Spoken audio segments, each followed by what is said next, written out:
नमस्कार सगळ्यांना. आम्ही ज्यावेळेस ऑक्टोबरमध्ये ही जागा फायनल केली, ज्यावेळेस आम्ही ठरवलं की इथे आपलं नवीन मॅन्युफॅक्चरिंग युनिट चालू करायचं आहे. सो हे शिव प्लास्टिकचं सेकंड युनिट आहे. फर्स्ट युनिट आमचं मोशीला होतं. सो ज्यावेळेस आम्ही फायनल केलं तर प्रोडक्शन पार्ट आणि मशिनरी पार्ट इन्स्टॉलेशन हा एक आणि सेकंडरी पार्ट होता एक आमचा ऑफिस एरिया चांगला असावा. सो त्यासाठी आम्ही ज्यावेळेस इकडे आलो हे बघितलं. जर हा एरिया आधी बघितला असता तर आम्ही इमॅजिन नव्हतं केलं की इथे आमचं कॅबिन होईल सुद्धा. सो आमच्या फ्रेंड्स फॅमिलीजमध्ये आम्ही सर्च केलं की आम्हाला कोण हे बेस्ट करून देऊ शकतो. The utilization of this space in office हे कोण आम्हाला बेस्ट कर.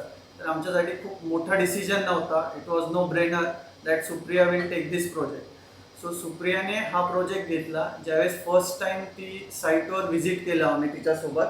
सो आम्ही तिला आमची रिक्वायरमेंट सांगितली की आम्हाला 2 केबिन, अकाउंट सेक्शन आणि एक पॅन्ट्री एरिया असा पाहिजे आणि एक लाऊंज पाहिजे जिथे आमचे कोणी सप्लायर्स येतील, कस्टमर्स येतील, ते येऊन बसायला एक व्यवस्थित जागा हवी आहे.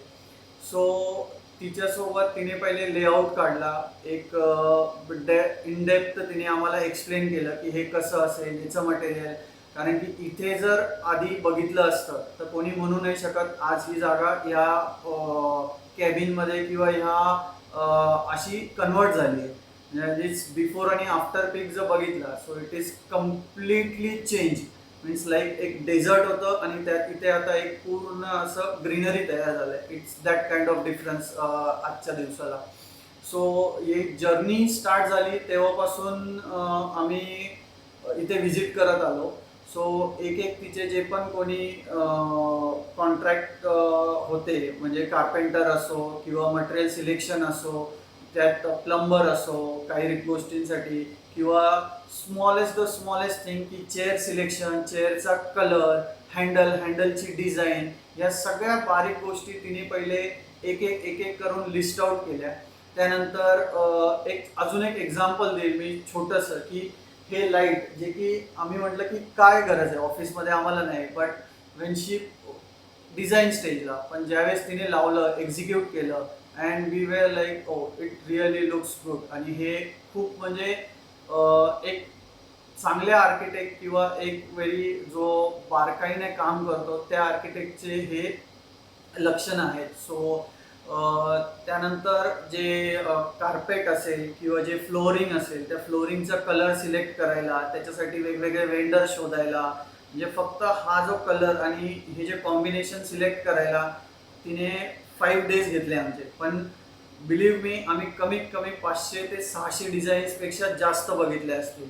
सो ॲट द एंड तुम्ही रिझल्ट बघू शकता की काय एवढा वेळ आणि काय एवढं हे. तरी पण हे सगळं काम जे आहे हे तिने लेस दॅन 30 daysमध्ये कंप्लीट केलेलं आहे, which is a great achievement. कारण की आम्ही जर कोणाला आज सांगितलं की आम्ही हे काम असं असं केलं आहे आणि इथे त्यांना आधी काय होतं आणि त्यांना नंबर ऑफ डेज सांगितलं तर एव्हरीवन इज लाईक इम्पॉसिबल. हे शक्यच नाही आहे एवढ्या कमी दिवसात कुठला आर्किटेक्ट किंवा कुठले वेंडर किंवा कुठले साईट. म्हणजे मी तिच्यासोबत या जर्नीमध्ये right from day 1 to till last डेपर्यंत होतं, हँडओव्हरपर्यंत. मी स्वतः बघितलं आहे की तिने रात्री 11 वाजता 12 वाजता येऊन सुद्धा इथले कामं एक्झिक्यूट केलेले आहे. दिस इज नॉट म्हणजे हे कोणी रेसिडेन्शियल किंवा सोसायटी एरिया नाही आहे की जिथे एक सेफ्टी MIDC मध्ये एका कोपऱ्यात last flat, but still like की हे करायचं आहे आणि टायमावर डिलिव्हर करायचं आहे. सो ह्या गोष्टी करण्यासाठी तिने काय काय एफर्ट्स घेतले, काय काय हे घेतले हे आपल्याला त्याच्या रिझल्ट्समधून दिसतंय.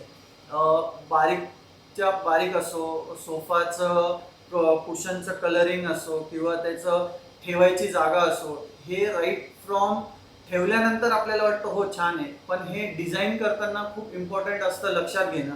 कारण की एकदा जर स्ट्रक्चर उभं राहिलं तर ते डिसमेंटल करून परत ठेवणं this is very difficult task. So तिने एकदम ऑप्टिमम टाईममध्ये डिझाईन फायनल करून त्याचं एक्झिक्युशन करून हे ऑफिस एरिया आमचा एवढा छान बनवला आहे. So I would suggest if you have any kind of architectural work to be done at your house office, so Supriya is the best choice for you guys. Thank you.